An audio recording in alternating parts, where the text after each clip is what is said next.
bismillahi raxmaani raxiim daawadayaal galab wanaagsan waxaan ku faraxsannahay inaan joogno magaalada gaalkacyo ee gobolka mudug waxaan halkan waraysi gaara kula yeelan doonaa gudoomiyaha gobolka mudug ee puntland cabdiladiif muuse nuur sanyare gudoomiye waan ku faraxsannahay inaan kula joogno soo dhawow marka hore si kooban waa kuma cabdiladiif muuse nuur waa mahadsan tahay soo dhaweynta anaa iskale gaalkacyo aad marti igu tihiin waa ku faraxsanahay goobjoog telefishinkeeda inuu maantay gaalkacyo uu yimid oo aad baan ugu faraxsanahay haddii kusoo dhawaada gaalkacyo oo aan siyaabihii hore oo lagu yaqaanay aan ahayna ka fiican. waa mahadsan tahay gudoomiye dadka si kooban cabdiladiif barbaarintiisii iyo bal waa kuma cabdiladiif muuse nuur cabdiladiif waa nin original reer mudug ah. mudug buu ku dhashay wax ku bartay sanadihii dambe laga soo bilaabo 96 ilaa iyo intii aan siyaasadda ka galiyay Kenya degan waxyaalo badan ka shaqeeyay business maxaan ku iraahdaa ka sameeyay kadib 2009 galay siyaasadda baarlamaanka Soomaaliya 2 jeer ku soo noqday waxyaalo badan iyo la taliyaal badan iyo meelo kale ka soo noqday hadda gudoomiyaha gobolka mudug ah intaasoo kooban family man ah ciyaal iyo reero leh maasha Allah. waa mahadsantahay gudoomiye waxaa ka soo wareegatay hadda muddo aan wax badan sanad dheerayn markii lagu magacaabay gudoomiyaha gobolka mudug ee puntland si kooban maxaa idin qabsoomay intii aad gobolka joogteen si gaara marka loo eego dhinacyada amniga iyo isdhexgalka maadaama aan ognahay in magaaladan ay muddo dheer ay la soo diristay colaado ama puntland iyo galmudug ha u dhexeeyaano ama maaragtay colaado kale oo gudaha dilal madax jabisa waxyaabo la xiriira dhibaatooyin kale qaraxyo si kooban arrinta amniga iyo isdhexgalka marka la eego muddada sanadka aad baa mahadsan tahay. wax badan baa iska bedel horta amniga waxaa fura u ah siyaasadda haddii dadka siyaasiyiin aan mushkilad uga dhex jirin amnigu waa degaya. aniga markii gudoomiyaha la ii magacaabayay maalintii la ii magacaabay maalintii ka horreysay halkan waxaa isugu yimid madaxweynaha puntland iyo madaxweynaha galmudug oo ballan ku lahaa aniguna aan ballanka qayb ka ahayn labadooda halka isugu yimaadaan shirka ay yeesheen aan ka qayb galay anigoo aan gudoomiyaha ahayn waxaa laga heshiiyey in maxaan ku iraahdaa la iskaashado amniga la iska kaashado cadowguna mid yahay dadkuna ay noqdaan dad walaalo ah oo wada degan. waxyaalo ka horreeyey oo aan la inkiri karin waa jiray in ciidan isku dhafa la dejiyay magaalada in rag akhyaari ay ka soo shaqeeyeen magaalada oo siyaasiyiin oo labada dhinacba ka soo jeeda in dadku meeshii hore waagi hore ay joogi jireen meel ka fiican ay joogeen. dadaalkii koobaad aan galay waxay ahayd magaalada magaalo markaas nimankan argagixisada al-shabaab ay xarumo waaweyn ku lahaayeen oo muddo adiga laga soo bilaabo 2007 ilaa xilligan base bay ku lahayn halkan. waxaa jiray inay markaas iyagu wax walbana iyagaa waxay u yihiin sal marka iyagu ay meesha degaan dadka isku diraan daroogaday saa'idiyaan kufsigay ka shaqeeyaan waxay ka shaqeeyaan qaska xaafadaha iyo isku dirkooda waxay ka shaqeeyaan furashada moobeelada si ay ugu fusho waxyaalaha ay rabaan oo dilalka iyo qaraxyada ah. mashaakilaadkaas badan marka ay ka shaqeeyeen bulshada waxay ku rideen daal miskaxeed iyo inay ka samraan rajo ah inaan iyaga waxaan ahayn waddankan ka tarin karaa iyagana waxaa loo bartay inay yihiin wax jin ah oo aan bashar la qaban kara ahayn ama la dili karo sababta ah institutionadii dawladuna markuu jilcay oo labada dhinac maamuladu ayan si xoog leh uga shaqeynin iyagina dadkiina wax maaragtay ka difaacay waayeen iyaguna ay wax alla wixii kharibaadaha dhan ay ka shaqeeyaan bulshada ay si walba u dhex galeen dadkii waxaa ku dhacay inay daalaan maskaxda ka daalaan aaminaadir ay ka xumaato. annaga markii dadaal badan baa madaxweynuhu sameeyey puntland uga mahad celinaynaa 2 bilood buu joogay magaalada wixii ugu daraa uu noogu adkaa waxay ciidamada oo 2,000 oo ciidana oo aan habaysnayn ee magaalada joogtay oo ciidanka puntland daraawiishta ah iyo booliiska ah ciidamadii baa habeeyey reformka ciidamadii baa la xareeyey waxaa intuu magaalada jooga howlgalladii baan bilownay daroogadii baan la diriray meel magaalada dhexdeeda ahayd oo aad mushkilad uga jirto daroogadan lagu gadi jiray niman mooryaan haysteen baa laga fujiyey bulshadii buu la hadlay isfaham badan oo inaan bulshadii isfahamna ka shaqeeyey anigu isharxay laf ahaanteeda waxaan ahay intuu bulshada la hadlay ninkaan idiin keenay maadaama anigu gobolka aan muddo deganayn laakiin dadku way garanayeen waxaan ahay guud ahaan isagu soo iga sii aqoon badnaa aniga lafteedu wuxuu fahamsiiyey bulshada wuxuu yiri waxaan hayb u tilmaamay iyo sababta igu keenay meesha igu aaminay inay tahay maxaan ku iraahdaa inaan nin shaqadaas lagu aamini kara ahay especially in aan galmudug iyo aniga aan luqadooda aan badiyo midda reer Puntland waxaan ka badiyaa midda reer galmudug oo dadka reer Puntland waxay uga xantaan boqolkiiba 80 reer galmudug ahaata la tacaamulkayga iyo xiriirka aan la leeyahay saaxiibtinimada aan la leeyahay iyo family-ga aan la ahay ehelada aan la ahay oo badan baa xagga jirta marka inahaas oo dhan baa waxay yani waxyaalaha uu madaxweynuhu igu doortay ay ka mid ahay ilaa nin boqolkiiba boqol dhinaca kana oo dhinacaan language-kooda aqaan hadduu yimaado waxa iska dhici karta in maskaxdiisana wixii hore ku sii jiraan oo u baahanta in muddo badan laga daadiyo maskaxda lagu qufulaa laakiin aniga nimaan maskaxdiisa xoog ku jirin dhinacaan oo wanaag ma ahan ahayn xiriir badan loo leh aadna u afyaqaan dadka xaggaa jooga xiriir badan leh baan ahaa adiga alxamdulillaah wanaagii socday iyo siyaasadii in gobolku isku hagaagana waa ka shaqeynay argagixisadiina alxamdulillaah albaabkoodii baanu galnay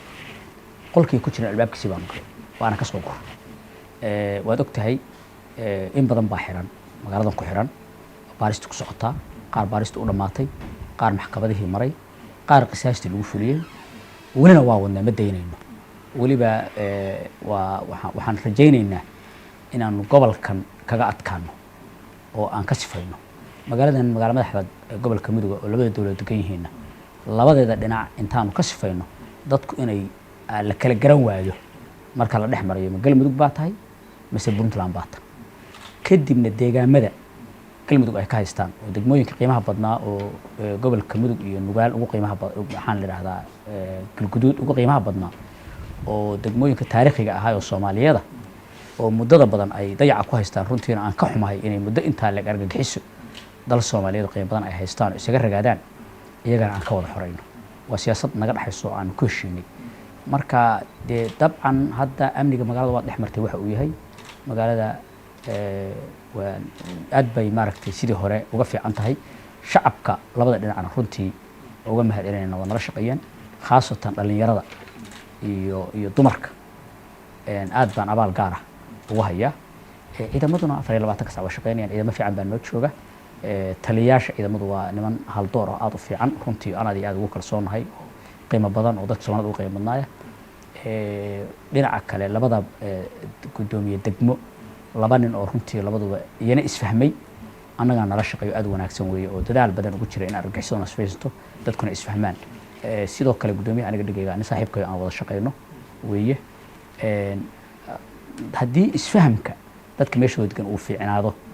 oo dadku ay kala shakigu ka baxana argagixisadu waa dhammaanaysaa waxaa soo haray haddii dadka madaxda laga dhigo ay ka go'antay in argagixisada lala diro oo fariimahooda iyo waxyaalaha ay dadka ku baraylis gareeyaan laga kaaftoomo argagixisada waa laga adkaanaya wax macno lama inta waxaa gashay inta ugu doqoso dadka inta ugu diin xun iyo inta ugu fulaysan baa gasha markii shaqo laga qaban waayo baa dadkuna waxay u qaataan waxaan insaam ba ahayn oo la qaban karin waxaana loo qaataa inay wax macno leeyihiin ama dad geesiyaal loo qaataa wax ma waajahan karaan xataa dagaalka qofka argagixisada isagoo baskoolada dhabar kala soo istaago hadduu ducayna kugu dhufto dhugato waa cararaya ta baskoolada ka caraba qiimo male waxaas marka aan qiimaha lahayn inay dadka iyaga duleystaan oo been ku haystaan oo telefoonno been oo loo soo diray ay ku ridaan argagax magacoodaaba argagixisa waa uma ogolaan karno waxaana naga go'an inta qof iyaga ay u nool yahay kol aniga waxa iga go'an inta qof argagixisa adduunka joogo Soomaaliya uu joogo inaan la dagaalamo wax kalena aan ka bashaqeyn la dagaalamo gudoomiye waad mahadsan tahay marka laga hadlayo amniga gobolka Mudug iyo isdhexgalkiisa kaliya ma soo baxayso dhinacan islaamiyiinta ama al-shabaab laakiin hadda waxaa soo baxday marka la eego barnaamijyadii la sii daayay wixii dhacay in nimankaanu sal ballaaran yihiin oo daroogada iyo waxyaabo la halmala waxyaabo badan ay ku jiraan ayaa soo baxday ma kuu muuqataa inay idiin taallo shaqo awal marka laga hadlayo in lala diriro al-shabaab iyo kooxaha la midka waxaa la aadi jiray inta badan dadka xagga diinta u janjeera laakiin hadda waxaa laga arkay wixii gobolka mudug ka socday in meel aan laga filayn xaaladdu jirtay. ma kula tahay inay idiin taallo hawl aad iyo aad u baaxad weyn oo ah in meelo kale in diiradduba meeshay saarnayd meel aan ahayn ay tahay oo arrintan gobolka mudug inta badan kusoo laalaabatay oo la xiriirta daroogada iyo mukhaadaraadka labada arrin maxaa xiriirka ka dhexeeya sida waa mahadsantahay. aniga horta maba ku khaldanayn markii hore, waxaanan ugu khaldanayn horta dhiig islaam in la daadiyo cinda allaahi waxa uu ka yahay shareecada islaamka dunuubta wuxuu ku jiraa nambarka 2 in la gaaloobo keliya ka koraysa. qof dhiig islaam u bareeray wuxuu qaatay ra'su dunuub, meeshii dembiga ugu sarreysay buu qaatay. wax kale oo ka xaaraami ma jiraan. marka waxa kaloo dhan marka isagu inuu leeyahay anigu waa yaqiinsanaa. dadka shabaabka ay ku khaldanaa oo marka hore diinta u haysteen anigu ma ahay, inayn diin lahayn aqoonna lahayn waa oga. waxaa soo haray deegaamada ay shabaabka ku faafeen diintii iyo cibaadadii iyo barashadii diintu waa ku yaraatay. qofka islaamkaana diintiisu soofayleeda, diintu soofayleeda wax mar walba soofeeyo afkeeda hagaajiya oo imaamkiisa dhisa waa laba waxyaalood. waa inuu barto qofku diinta. markaad mudaris tahay oo masaajidka dhex fadhidid oo kitaab marsatid maanta oo maqribka ku tukatid oo casharka ku tukatid oo cishaha ku tukatid oo subxa ku tukatid oo duhur ku tukatid oo salaadihii shantaha aad ku wada tukato casharada ka socdana aad qaadato, laba waxyaalood baa la kulmaysaa. cibaadadaadii oo salaadan badan oo aad jamaacada ku tukanaysid qalbigaaga uu ku dhismo, imaamkaaga kor u kaco, iyo aqoonta diimeed oo kuu kororta. qofbana qofkuu ka aqoon badan yahay يعني waxa weeye ka diin badan. يعني هل يستوي الذين يعلمون والذين لا يعلمون؟ qofka aqoon leh lama sinna qof aan aqoon lahayn. markaad maantay kitaab tasfiir marsato, qalabta xadiis marsato, casarkii fiqi marsato oo subaxii waxaan ku idhaahdaa aad usul fiqi marsato iyo markaan waxba akhrisan isku mid maahay. marka waxay khasaariyeen ummadda koonfurta degan, waxay ka khasaariyeen diinta in la barto iyo in la cibaadaysto labadii. ninka marka in la cibaadaystay in la barto diinta hor istaagay inaan meel diimeed ka eego waa safiihinimo. anigu marka janalka diinta weligiiba kama eegin inay kharaabin diin la'aan yihiin, waxa ay ka shaqaynayaan jahil iyo diin xumo ay tahay shaydaan hawadiis kiyaaran u ogaa. marka daroogada, kufsiga, dariiq istaaga, qabaa'ilka isku diridiisa, qabyaalad ka shaqaynta, fidnooyinka magaalooyinka la magaaleeyo iyo dadka waxyaalaha la isugu diro beelaha ay isku khaldamaan, waxaas oo iyaga ka shaqeeya. gudoomiye marka arrintan la xiriirta daroogada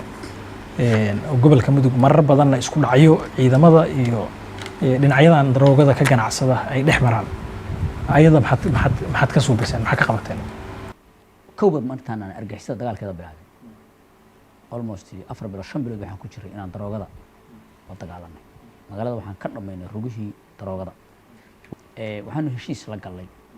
ka gobol ahaan mudug ahaan dowlad deegaanka Soomaalida gobolka Leedoolo oo aan isla qaaday inaan wada mamnuucno daroogada iyo waxa la khamrada inay soo gasho. waxaan kaloo isla qaadanay inaanu samayno amniga inaan iskaashi ka yeelano oo qofka annaga naga carara markaan u gudbino xogtiisa waa soo qabtaa, kii annaga nagu soo cararana waa qabanaa oo iyaga dhinaca dambe ka soo gala. waxaanan ku heshiiskuna inaan waliba kilomitiraad gudaha isu geli karo si aanu maaragtay aanu qofka daalimka u soo qabanno. marka daroogadu waa meesha koowaad oo iyagu ay ku gabadaan. sababta qof daroogaysan qof aan ahayn ficilada ay sameeyaan ma sameyn karo. qof daroogaysan unbaa wuxuu sameeyaa inuu isqarxiyo, ama qof daroogaysan baa wuxuu sameeyaa qof uusan magaciisaba aqoon, wejigiisa waxna aanu dhimin inuu xabad ku soo dhufto. waxay wax dilaan kulligood waxay ku leeyihiin waa ninka halkan asaasaha ka ahaa, labadana asaas nin ka mid ah la sheekaystay. marka dadku dilay iga sheekeeyay, dadku dilay waxa ku jiray familkayga badan, nin ka mid familkayga badan baa ku jiray. waxaan weydiiyay nin ka mid ah maxaa ku disheen baa ku yiri, wuxuu yiri ma aqaan waxaan ku diray waa la ii soo diray. marka waa loo soo diray waxa la leeyahay hebel soo dig, hebelka ma yaqaan waa la tusayaa. waa qof in ciidamadu ku lug leeyihiin ayaa la sheegaa gobolkan marka la joogo in daroogada iyo dembiyada ka dhacda abadan maxaa uga leexataan marka maxay tahay sababta goobahaas abad ogtahiin oo aad leedahay abadan ma raba detail noocaas inaan kusii geliyo laakiin abadan ma jiro ciidamadu lug kuma leh kamana shaqeeyaan mana ka ganacsadaan meel ciidamo leeyihiinna lama geeyo xaqiiqata taa anaa kuu huba ciidamada annaga noo jooga gebi ahaantooda waa ciidamo reform lagu sameeyey oo tababar hadeer ka soo baxay oo curdan ah ciidamada galmudug ka shaqeeyana badankoodu waa ciidan iyaguna ciidanka federaalka cusbaaya marka maba jiro ciidan marka ciidamada ay maleeshiyaad iyo ciidan beeleedyo yihiin baa waxaa laga dhexlaa annaga ciidanka iyaga waa la dhisay waa la hagaajiyey tababar baa la geliyey waxaa laga dhowray xataa qof balwadlaa ku yar marka ma jiro meel ciidamada ka mid ay ku jiraan ciidamo waxaan ka gabadnaa maha ciidamo marka laakiin way iman kartaa markaad nunkur suuranayso inaad waxa ka ratimaya fiiriso waa ka waad mahadsantahay guddoomiye dabcan waxaynu ognahay dhowaan gobolka mudug waxaa laga fuliyey dilal qisaas ah oo maxkamadaha ciidamadu ay ku rideen xubno ay maxkamaduhu ku xukumeen inay ahaayeen dadkii gobolka mudug dadka ku laayay waxaana dhowaan soo baxay magaalada muqdisho ee caasimadda soomaaliya dadka qoysas ay wiilashoodu hadda ku jiraan dadka hadda la xukumay dadkaas waxay shaki gelinayaan hanaanka cadaaladda oo loo maray in dadka la xukumo arrintaa maxaa kaga jawaabaysaa magaalada muqdisho dibadbaxyo ka dhigeen warbaahintay la hadleen waxay tirsanayaan inaan nidaamku cadaaladdu daahfurnayn maxay kula tahay horta laba arrimood oo soomaali argagixisada ugu beerantay baa jira mid waxa waaye soomaalidu wiilkiisu inuu argagixiso noqdo isagoo og yuu rabaa inuu u noolaado aniga halkan waxaa igu yimid 22 qof dilay qoyskiisii marka ila hadlayeen waxay ii muujiyeen inaan ninkaasi u yahay nimaan wax dambi aan lahayn anigana waan ogahay 22 dilay marka reerku wuxuu rabaa isagoo argagixiso ah in horta meesha kala baxo waana sababta ay dadka ugu fideen oo qabiilka iyo qabyaaladda oo iyaga aan ku jirin iyagu kala qabiil ma aha iyagu qabiil waa ka baxeen muslimna waa ka baxeen bini aadanna waa ka baxeen ninkaas marka reer baa magaciisa wala tirsanayo oo qabiil u daba socda waa wax ay ku faafeen waa kow arrinta labaad waxa weeye dadka hadaloo dhan markaa dib u raacdo fariimaha iyagaa marsada ajal shabaab leeyahay yaa beesha la soo gelinaya ninkan kula hadlaya waa odaygii reerka oo duub weyn leh waa akhyaarkii waa nabadoonkii waa ganacsadihii laakiin maxaa ku jira ajal baa ku jira iyagaa waxay leeyihiin ka hadla dadkaas odagaani markuu hadlaya qabiilka xataa uma shaqaynaya markaa laakiin wuxuu isticmaalayaa luuqadda qabiilka dadka hadlaya haddaad dhegaysato waa dhaaranayaan fidmaan samaynayna adduunkaan rogaynaa reer hebel waa naqaanaa karbla bay leeyihiin waxay fiirsan doonaan wiilka soo sida waxaa la soo daynaya afmeerkii kuwa iyaga qaraabadooda ay ku laayeen xamar baa ku jira waxaa soo haray ninka kule wiilkaygii baa gaalkacyo lagu xukumay oo 12 sano uu gaalkacyo wiilkaani joogay oo kawaan loo furay oo la yiri dadka ku qal arig xoolaha ku qal hadhowna dadka qal la yiri labada qalin la isugu daray oo aan meel joogo ogeyn oo markii la qabtay isagoo argagixisaa oo maxkamad la geeyay qaylinaya horta marka hore waxaa laga rabaa adigu awlaadaada meesha jirta inaad ogaato laakiin waa loo soo shaqo tagaa Soomaaliya Puntland dadku miyana ka shaqaysan karin dadka qof kasta Soomaaliya meel kasta ka shaqaysan kara leesuma diidana dad waa ka shaqaystaan dadka ugu badan oo dukaamada iyo ganacsiga ku haysta waa reer Koonfur Galbeed hal beersan kama xirra hal qof reer Koonfur Galbeed nooma xirra kulli waa ku halkii jooga waxa weeye waxna looma yeero dadka idin xiran hal qof reer Koonfur Galbeed kuma jiro ma fahmaysaa wayna nabad galeen waxayna kuna wariyo marka hore waa la dulmi jiray 9 qof oo galmudug lagu dilay oo reer Koonfur Galbeed ah ninkii loo dilay ninkii dilay baa xiran waa dhageysan doontaa soo afmeerka laga sii daayay waxay ka shaqeeyaan baba saasahay inay yiraahdaan iyagu suuqa galiyaan markay hadlayaan ama qof galmudug Puntland ka dilaan inay yiraahdaan waxa idin laayo waa dadka reer Koonfur Galbeed oo qof miskiin oo reer Koonfur Galbeed oo dukaan haystay oo miis haystay oo ganacsi la yahay lagu xadgudub badan baan magaalada ka dhacay oo dadka waddanka jooga tooba inay alla uga celiyaan dadkii reer Koonfur Galbeed khalaadka ay ku sameeyaan inay u sabaan xiraan magtoodana siiyaan istaahilo khalaadkan marka waxa ka shaqeyn jiray argixisada oo maraha jiray waxa wax leen jirayna inta badan dadka ku abtirsada qabaa'ilada waddankan daga bay ahaayeen example kan hadda ku sheego 22 dilay anu ugu abtirsadaa meel fog igama jiro kaluus baana amniyaadka ninka haystay waa aniga qaraabaday ninka asaasay waa aniga qaraabaday 15 mid sheegtay waa aniga qaraabaday waxaana laga yaabaa in la saari jiray 24 socdayaal idaacadaha ka hadli jireen la yiraahdo dadka waxlaaya waa nimanka reer Koonfur Galbeed marka laakiin gudoomiye hanaanka cadaaladda oo dadka loo maray sidee ma furna hanaan ma aha cadaaladda waxa asal ah baaritaan waxay mareen baaris aan ku kalsoonahay 100% oo dad khabiir ah oo Soomaali ah laakiin maxkamad ma la keenay oo qareeno ma heleen difaacaya oo eheladooda ma loo ogolaa inay maxkamadaha goobjoog ka noqdaan oo warbaahintu goobjoog ka noqdaan oo kugu soo socda waxay heleen cadaalad dhammaystiran waxay heleen baaris dhammaystiran oo ku filan sideedana haddaan qofka baaridda laga xumayn cadaalad wax ma xumayso qofka inta wax loo dhoodhoobo beena haddii maxkamadda lagu geeyo haddii maxkamaddu kiiskii akhrisanaysaa dadkan waxaan ka ilaalin annaga in wax loo dhoodhoobo kalsooni 100% waxaan ku qoraa tiimka baarayaasha waa dad khabiir ah Soomaalina ah dadka xataa annaga wax noo bara reer Puntland ma dadka baarayaasha ah federaalkan ka tirsan waa Soomaali waa khabiiro waaweyn waxa isugu jira reer Puntland iyo reer Galmudug iyo Soomaalida kale ay isugu jiraan wadada ugu talagalay in argixisada kaliya ay cadeeyaan waxa argixisaan ay ka saaraan marka taas waa la marsi iyada ugu fiican marka hore marka labaad maxkamadaha ku kalsoona iyadoo baaristu qurux badan tahay maxkamaduhuna waxay maraan mustaqbalka saxda ah looyar loo qabtaa waa loo doodaa looyar baa u doodo maanta oo dhan idaacadda wuxuu rabaa annaga meesha naga yiraahdo oo live loo sii daayay wuxuu rabo naga yiraahdo waa torture garayseen waa disheen xaggaad ku samayseen waxaas u akhriya looyarada waa loo qabtaa wax dana kamil laakiin barnaamijyadan laga sii daayo ma lagu soo daro looyarada nimankaas u qaran goobjoog baa leeyahay dad baa fadhiya eheladoodan u baqanaan kuwa ergagixisada kuwa waag hore ay hadda cidna ehel lama ahane kuwa waag hore u sheegan jireen ehelada u haystay oo ay ka falaagoobeen oo ka baxeen waa u yeeraa kuwa dadkooda laayana waa u yeeraa labada waxa ra maxkamadda imaada dhageysiga maxkamaddu maaha meel xiran iyo mugdi lagu ma saaro maxkamad rasmi ah oo maalintaas la sheego oo la cadeeyo oo la sii cilaanshaa bay dadku yimaadaan ilaa qaar ba xamar iga soo wacay aniga oo maxkamad dadka la saarayo imaado looyarkiina la imaado yuhuud la imaado daartan looyar iyo Mareykan ka keensa daartan looyar soo istaago meesha imaado cadaalad rasmi ah maran tada ka xubaan ku sheegaya adiga iyo wiil kale Soomaaliga mid colaad labali mana rabo wiil Soomaali u dhintana ma rabo kaliya waxaan raadinaynaa aan ka shaqeynaynaa waa tiimkan Soomaaliya kharaabiyay argixisada ah oo nolol iyo xasiloon u diiday sababta aniga la ii tuhmi karo inaan wiil Soomaaliyeed inta wax u dhoodhoobo tiir geeyo maxay tahay maxkamad ku xukumo adigu ii sheeg anu islaamana nin weyn baana nin Soomaaliyaana ilaahay inuu maalinta qiyaamo soo taagayana waa dhimanayo dhiigga islaamku inuu xaraam yahay baan ogaa sababta aan qof muslima oo aan waxba qabin oo bari ah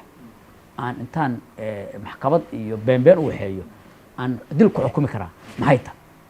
ma waan anigu aan alla lahayn soo qof ilaahay loo muslima ma ahay ma waxaan ahay qof aan damiir lahayn anu inaan noolaadaan rabaa sharaf yeesho ciribteeda iyo carruurteeda inay hagaagaan baan rabaa ilaahayna agtiisa inaan khayr kala kulmaan rabaa wax kale kama shaqeynaya aniga oo lama jeedo argixisada waxaan ula dagaalamayaa xaqiiqatan alle inaan ugu dhawaado wadanka inay ka tirtirmaan dadkayga nabad helaan inaan marka qof aan iyaga ka mid ahayn aan wax u dhoodhoobo ma jiro waxa soo haray aniga xafiis baa fadhiya hadda meesha ugu timi waa meel aan meesha deganaa oo xukunka aan dadka xukumay xafiiska aan fadhiya laba waxyeelad kaliya ka faa'iidi karaa intuu raba hal ekada ama madaxweyne ha noqdo ama gabarnar ha noqdo ama wasiir ha noqdo xafiis marka la fariisto laba waxyeelad baa laga faa'iidaa haddaan labadaa laga faa'iidina waa lagu khasaaraa waxaa laga faa'iidaa in cadaalad la sameeyo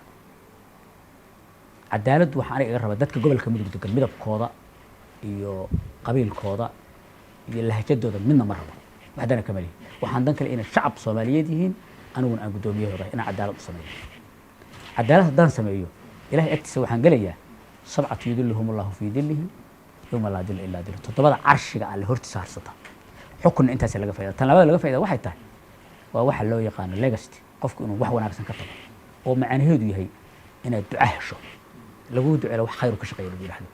haddaadan duca helin habaar baa helaysaa inkaar qabihii waagii ummaddaa la gooyo ee dadka kharibaadda ka shaqeeya lagu leeyahay inkaartuna kaa leexan mayso ma fahmaysaa aniga marka sidaydaba waxaan ka shaqaynayo oo aan fahamsanayo kursiga inaan ka faa'iidayo kursigan xoolo ka faa'iidi mayo wax kale kama rabo aad ku weynaatid malihi magac kama raadinayo waxa aan ka rabaa waxay tahay inaan cadaalad u sameeyo dadka muslimiinta ah oo waddankan degan oo aan mas-uulka u ahay oo Soomaaliyeed dadka Soomaaliyeedna magaaladan waa ogta magaaladan Soomaaliya oo dhan baa degan shantay wax u qaybsato siyaasadda wax u qaybsato magaalada waa degan shantabana gudoomiyaan ah anigu shantooda waxay rabaan inay cadaalad helaan ina sinaadaan imana kala sokeyn karaanba kursigan uma kala sokeeyo waxaan ka rabnaana waxa weeye inay nabadna ku noolaadaan masiibadan abeesada ah oo habeen walba qofkooda qaraxa iyo madaxtooyada soo daba taaganna aan ka sifayno waxaynu aadaynaa waxaa ka socda gobolka Mudug dhismaha golayaasha deegaanka dhawaan waxaa u dambeysay oo aad joogtay oo la dhisay golaha deegaanka Jariiban oo gobolka Mudug ka tirsan maxay ka dhigan tahay xilligan in golayaasha deegaanka degmooyinka qaar loo suubiyo maxay iyadoo aan ognahay Puntland in hadda nidaamka xisbiyada badan in loo socdo oo la filayo October in xisbiyadii ay kala baxaan oo 3 degmo oo Ufayn iyo Qardho iyo Eyl ay ka dhacaan doorashooyin tijaabo ah oo hordhac ah degmooyinkan hadda aad golaha deegaan u suubinaysaan maxay qaban doonaan dadka qaar baa shaki gelinaya in doorashada one man one vote ka ah dacad laga yahay oo la aadayo maxay ka dhigan tahay degmooyinka waxaa ku xiran barnaamijkan horumarineed oo la yiraahdo JBLJ baa ku xiran haddaan meeshu council lahayn waxba lagu bixin mayo marka golihii deegaankuna inuu sii dhisnaado dimuqraadiyadana la wado siyaasadda Puntland wataa joog iyo cayaarna ma aha in axsaab la sameeyey oo maxaan ku iraahdaa guddi doorasho la sameeyey oo shaqo socoto oo la yiraahdo maxaan ku iraahdaa cayaar baa laga wadaa waxaan u maleynayaa waa marin habaabin la qalloocinayo dimuqraadiyadda dad baa weli waxay rabaan intay dimuqraadiyadu fashilanto in qabiilka wax lagu soo qaybsato halka waxay ka arkaan inay faa'iido ku qabaan laakiin aniga waxaan ogahay madaxweynaha Puntland markii la doortay tilaabadii koobaad oo qaaday waxay ahayd inuu ka shaqeeyo arrinta doorashada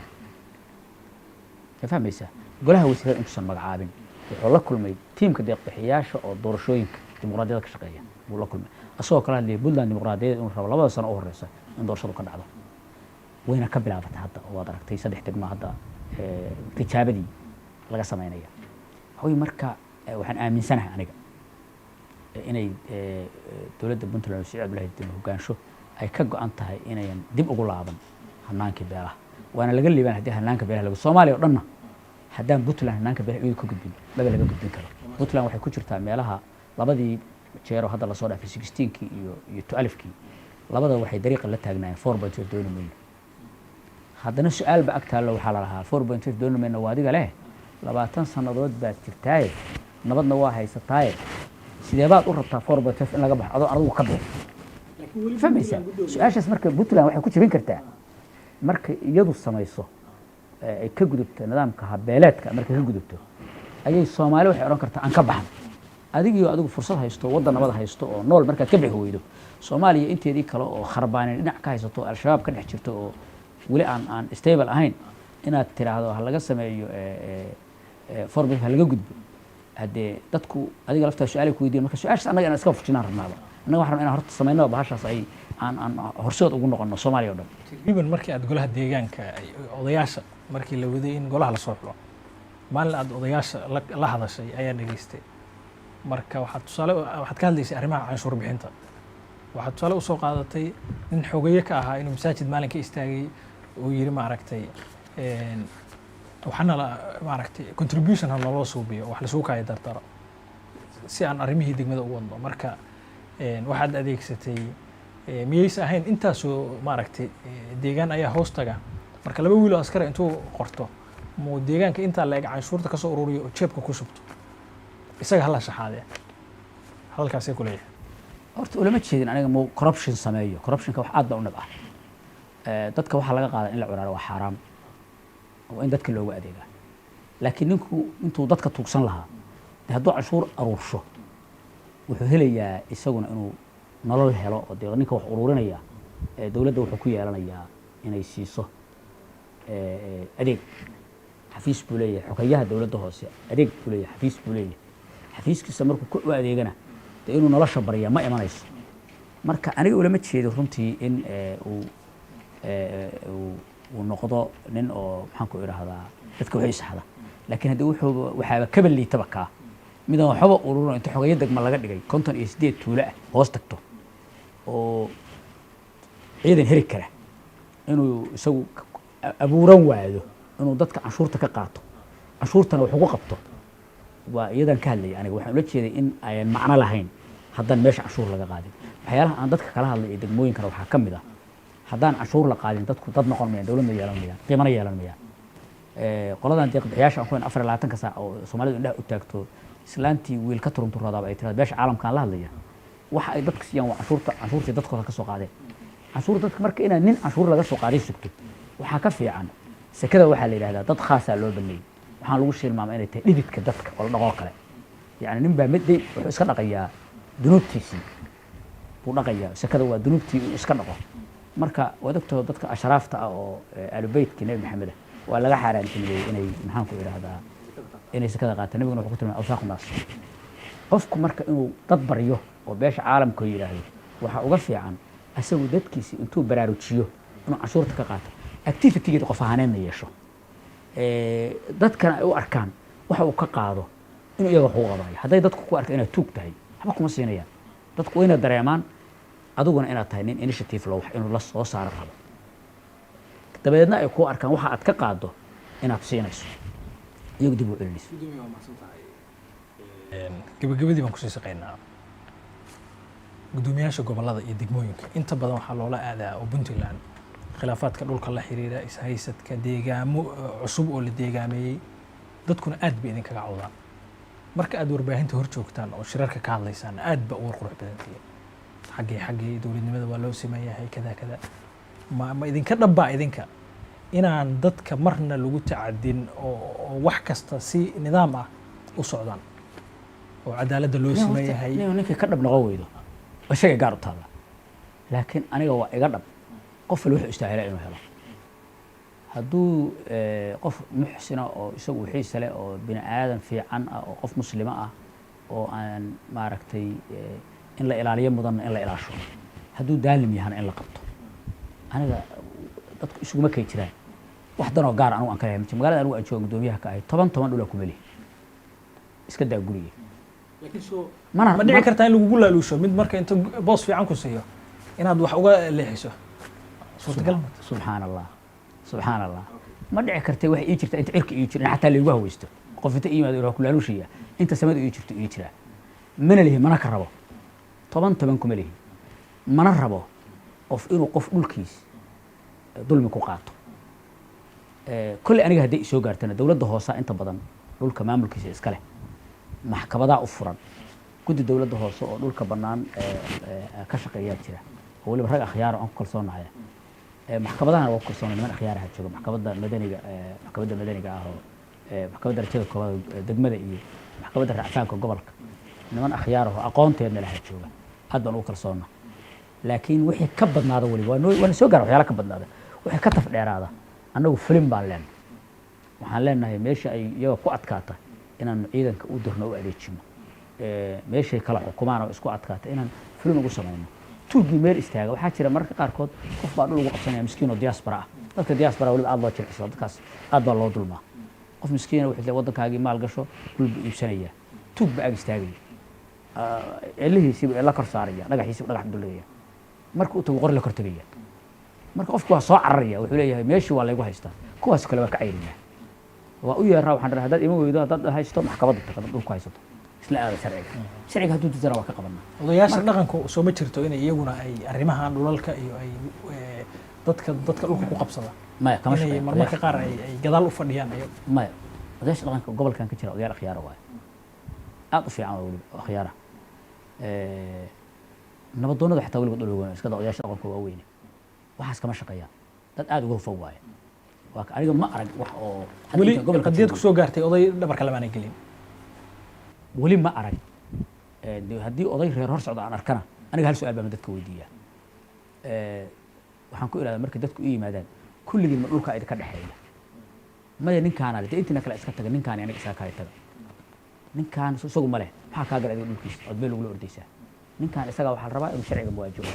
hadduu dhulka leeyahana sharcigaa soo siin hadduusan sharciga ka reebin marka anigu anaaba dabeecadda aan ahayn beel iswara dhul doonaysa waxaa dhulka ma aabahina idinka dhulka dhaxal baa ku wada leedihin mada ma wada gadateen may yaa ninkaanaa le ninkaan waxiisa uga taga ninkaan waa nin soomaaliya idinka waxba idinkama tago sharci iyo dowladnimo hoos jooga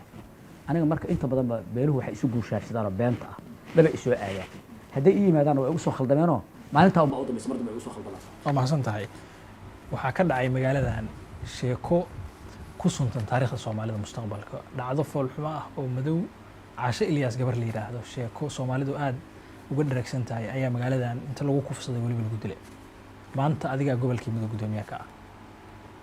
ma kula tacdiyada la xiriira haweenka kufsiga waxaas أنا ورت dhacdadaas baarid la baaray markii lagama fakirin inay dhacdo al-shabaab ku lug yeelanaysa tahay laakiin aniga waxaan aaminsanahay dhacdo xataa ku lug hayeen inay tahay sababta gabadha hooyadeed markii idaacada ka hadlaysay waxay tiri gabar baa soo wacdo waxay tiri hilibku waa soo ilaaway igu dir caasha ninkii hiliblaha baan la hadlayo waxaan ku iri caasha hilib igu soo dhiib caashana dhexda loo gala